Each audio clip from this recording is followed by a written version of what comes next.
Have you ever wondered if something as simple as a common cold could kick off a chain reaction that lands someone in the ER? I mean, it sounds like something out of a movie, right? But it's a real-life medical mystery. And today, we're going to trace that exact path, from a full-blown hospital crisis all the way back to the tiny, microscopic trigger that might have started it all. So, our story begins right in the middle of the action, the emergency room. This quote you see here, it's pulled from official clinical guidelines, but it's not just some dry medical jargon. No, it's the reality doctors are staring down every single day. Diabetic ketoacidosis, or DKA, isn't some minor hiccup. It is a high-stakes, life-or-death crisis that can go south fast if it's not handled perfectly. All right, so here's the game plan for our journey. We'll start with the emergency itself, DKA. Then we'll look at how doctors race against the clock to fix it. From there, we'll peel back the layers to find the root cause, a huge mistake made by the immune system. Then we get to the detective work, investigating a surprising culprit that might be pulling the strings behind the scenes. And finally, we'll look to the future and ask, what does this all mean? Okay, let's dive right into part 1, unpacking DKA. What exactly is this thing, and what makes it so incredibly dangerous? You know, at its core, DKA is really just a chemistry problem gone terribly wrong. When your body doesn't have enough insulin to get sugar into your cells for fuel, it panics and starts burning fat instead. Now that process releases these things called ketones. A few ketones, no big deal, but a massive flood of them, well, they're acidic and they turn your blood toxic.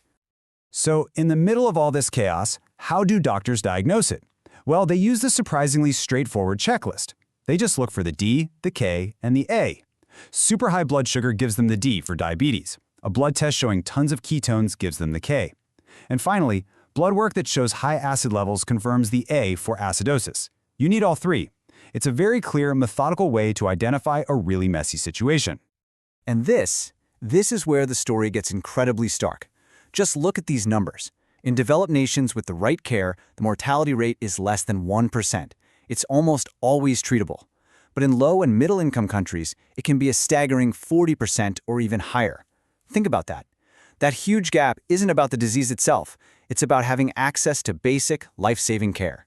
This isn't just a medical problem. It's a global health crisis. Okay, so how did doctors fight back against those terrifying odds? That brings us to part 2, the race to rebalance.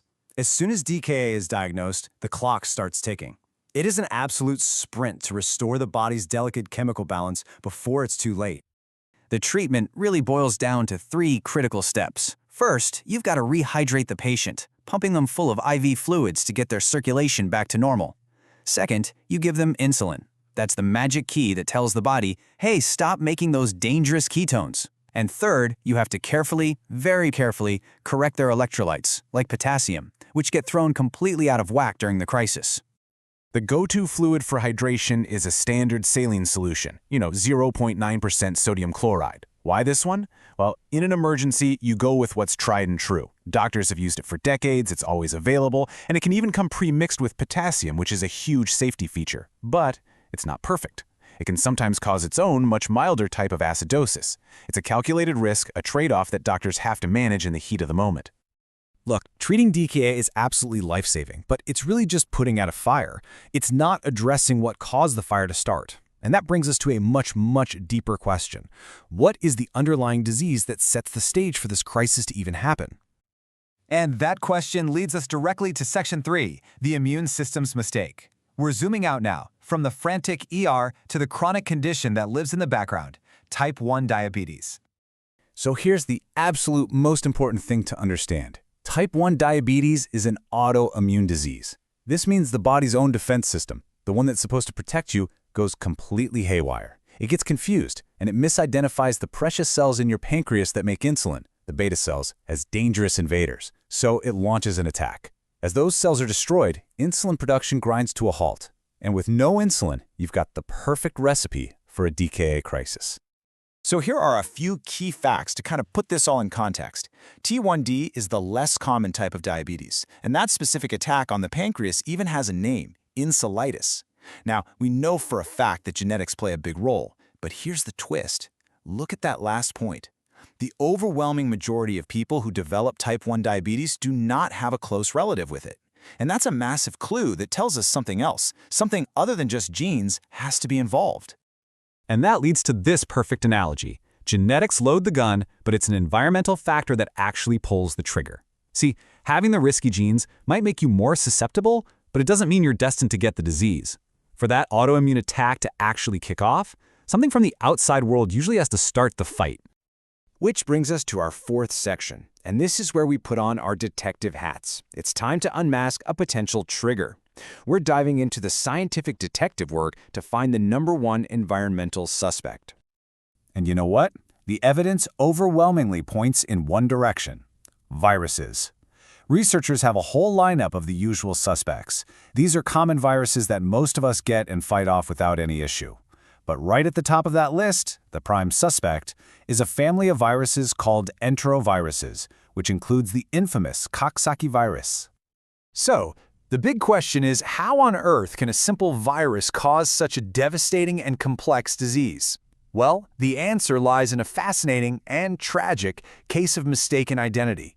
Think about it like a key that can accidentally unlock two different doors. The scientific term for this is molecular mimicry. It's a wild idea. Basically, a piece of protein on the surface of a virus can look so similar to a piece of protein on our own pancreatic cells that the immune system literally can't tell them apart. So after it learns to hunt down and kill the virus, it just keeps on hunting.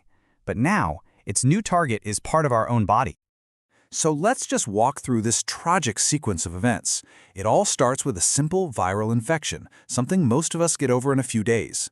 The immune system does its job perfectly, building an army to destroy that virus. But then comes the mistake.